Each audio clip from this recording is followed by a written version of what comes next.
Bung Bobi, jadi apa yang ada di bayangan Anda ketika harus menggunakan kendaraan taktis di tingkat kecamatan? Padahal kan bisa dengan kendaraan biasa.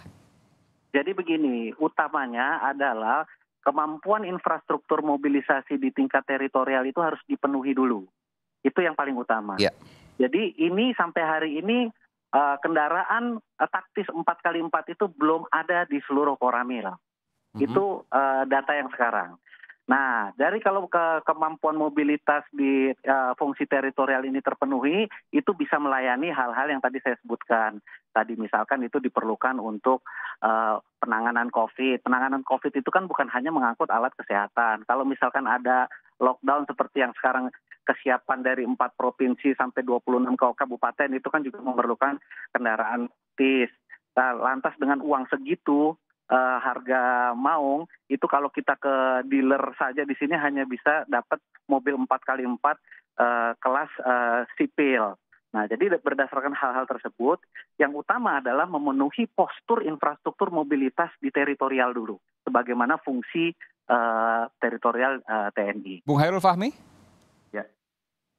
Nah, saya juga agak kaget ya mendengar pernyataan. Yang mana yang kaget ya, Bung Hairul? Soal Koramil ini. Koramil, oke, silakan. Saya juga baru tahu ini kalau ternyata ada peruntukan untuk Koramil, karena Koramil tingkat kecamatan loh ya?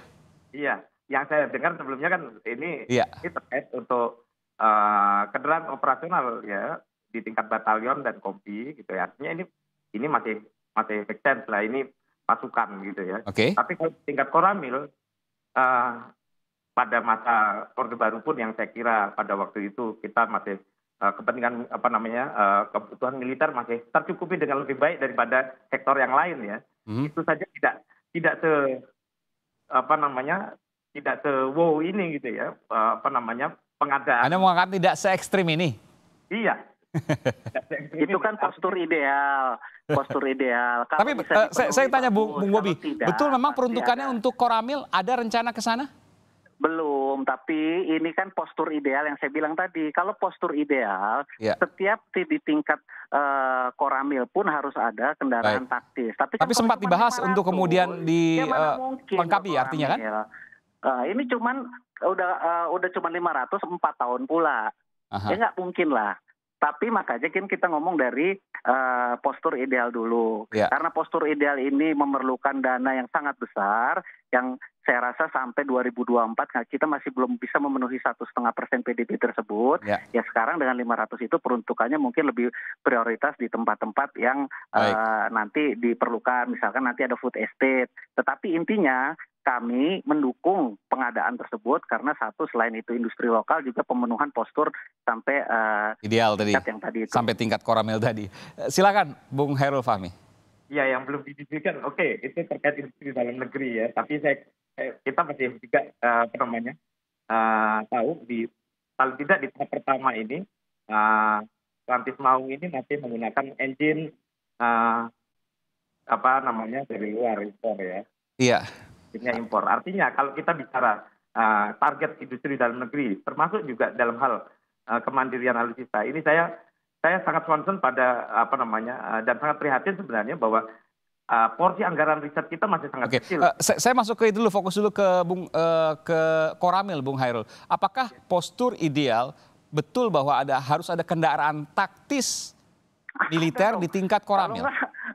Kalau nggak mau ngangkut pasukan pakai apaan? Masa semua jalannya dianggap rata seperti di Koramil? Kan tidak. Coba aja lihat di tempat dapil kita masing-masing lah. Oke. Di tempat saya. Baik, silakan Bung Hairul. Ya, tapi saya agak gini juga ya, agak geli juga dengan kebutuhan bakar ya agak kenapa ini? Bicara dan kaitannya dengan potensi gangguan keamanan. Kebutuhan lantis juga dimiliki oleh polisi begitu kan. Tapi kita tidak melihat bahwa polisi di tingkat sektor ya, dalam hal ini kecamatan kan, itu juga tidak juga kemudian berupaya menganggarkan Rantis, karena bukan sekedar karena idealnya, tapi itu saya kira tidak cukup penuh. Tidak tiap hari dia akan mobilitasnya akan sangat tinggi sehingga memerlukan Rantis, dan tidak juga kondisi geografisnya tidak semua area juga memerlukan Rantis dengan spesifikasi yang seperti itu begitu. Meskipun ada yang daerah-daerah tertentu yang kondisi geografisnya, medannya terjal dan sebagainya, perlu di tingkat kecamatan untuk punya rantis. Ya, seperti tadi saya katakan, di daerah terluar, di perbatasan, ya, di daerah konflik misalnya, itu bisa. Sangat mungkin dan itu tidak terlalu banyak dibutuhkan. Betul, saya kira tidak akan tidak akan sampai membuat kita terbebani begitu ya. Oke, jadi bahasanya mungkin bukan di Koramil, Bung Bobi, atau Anda salah menyampaikan atau bagaimana ini? Kita berdebat di arah yang salah. Tadi kan maksud saya bilang kan ini postur ideal, tapi coba dipikirkan kalau cuma pesanannya saja hanya 500, kabupaten aja jumlahnya 517. Ya. Jadi itu kan postur ideal.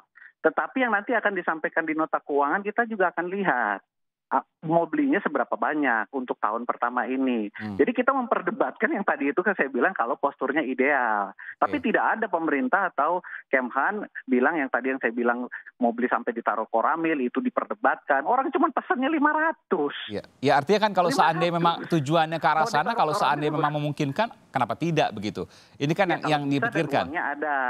Dan itu belum disampaikan dalam nota keuangan. Dalam RKP pun belum. RKP yang kemarin disampaikan oleh pemerintah kepada kita itu kan sebelum ada keputusan mau ini akan dibeli atau apa. Nah nanti kita lihat dari rencana kerja pemerintahan yang kemarin sudah disampaikan di DPR, kita lihat nanti apakah keluar di dalam pagu RKP dari keuangan yang disampaikan Presiden. Nanti kita akan tunggu. Jangan berdebat, jangan meng-discourage industri pertahanan yang baru mau mulai.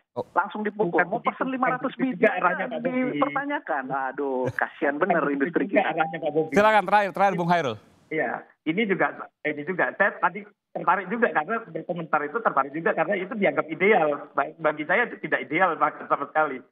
Itu kita bergerak ke arah yang salah kalau kita bicara pencukupan rantis di tingkat Koramil. Bahkan dalam tataran ideal saya kira itu juga salah gitu loh. Apalagi jadi ini tidak ada kaitannya dengan industri dalam negeri. Bahkan saya ingin menegaskan bahwa industri dalam negeri itu perlu ditopang oleh anggaran riset yang lebih besar, bukan belanja-belanja seperti ini begitu. Anggaran riset yang lebih besar. Baik, nanti kita akan tunggu. Jadi tidak hanya selalu fisik, tapi juga pengetahuan, riset yang juga bisa tepat untuk kemudian membeli serta memperkuat dari sisi apa. Terima kasih Bung Hairul Fahmi, pengamat militer dari Institute for Security and Strategic Studies, dan juga dari Bung Bobi Adityo, ini Komisi 1 DPR dari fraksi Partai Golkar. Terima kasih. Nanti kita akan lanjutkan lain kesempatan. Tentu kita akan mengupdate informasi terkait dengan alutsista dan juga anggarannya yang naik luar biasa. Nanti kita akan coba kemudian untuk mencermati terkait ini. Terima kasih sekali lagi Bapak-Bapak.